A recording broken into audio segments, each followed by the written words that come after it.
Tanggal 24 Oktober, hari ke-298.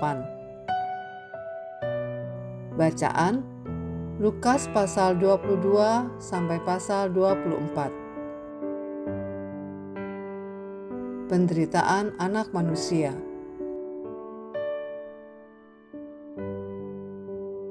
Garis besar.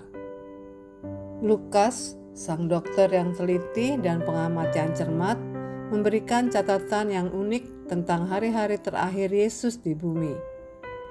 Ia memperhatikan detail yang tidak dicatat oleh penulis Injil lainnya.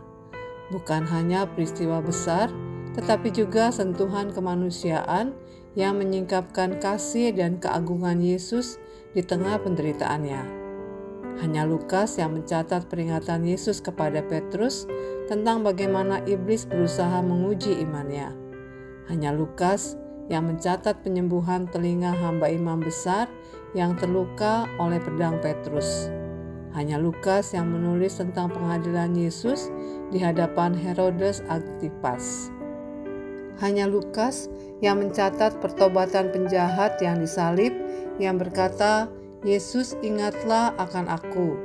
Dan hanya Lukas yang menuturkan kisah dua murid di jalan ke Emmaus yang hati mereka berkobar saat Yesus menjelaskan firman. Lukas menampilkan Yesus sebagai manusia sempurna yang sekaligus penuh kuasa dan penuh belas kasih bahkan dalam penderitaannya.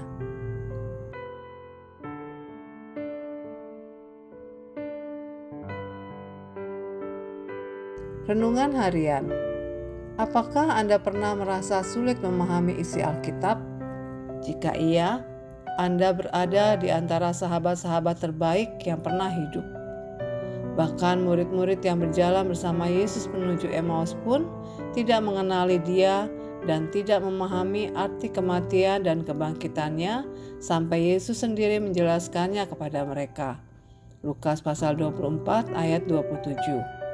Sida-sida Ethiopia dalam Kisah Para Rasul 8 juga mengalami hal serupa. Membaca kitab Yesaya tanpa memahami maknanya sampai Filipus menjelaskannya. Kisah Para Rasul 8 ayat 30 sampai 31. Bahkan Rasul Petrus mengakui bahwa beberapa tulisan Paulus sukar dipahami. 2 Petrus pasal 3 ayat 15 sampai 16. Kunci untuk memahami firman Allah terletak pada dua hal penting.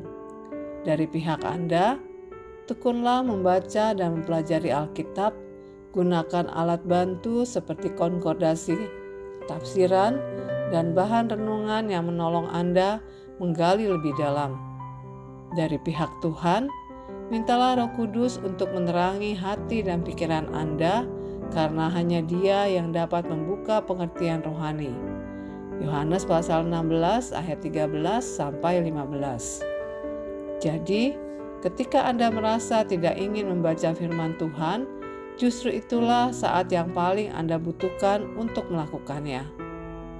Biarlah doa Anda seperti para murid di Emmaus. Bukankah hati kita berkobar-kobar ketika Ia berbicara kepada kita di tengah jalan dan ketika Ia menerangkan kitab suci kepada kita? Lukas pasal 24 ayat 32.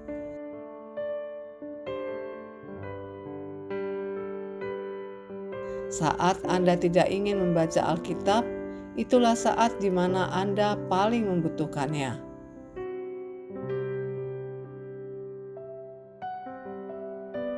Pendalaman.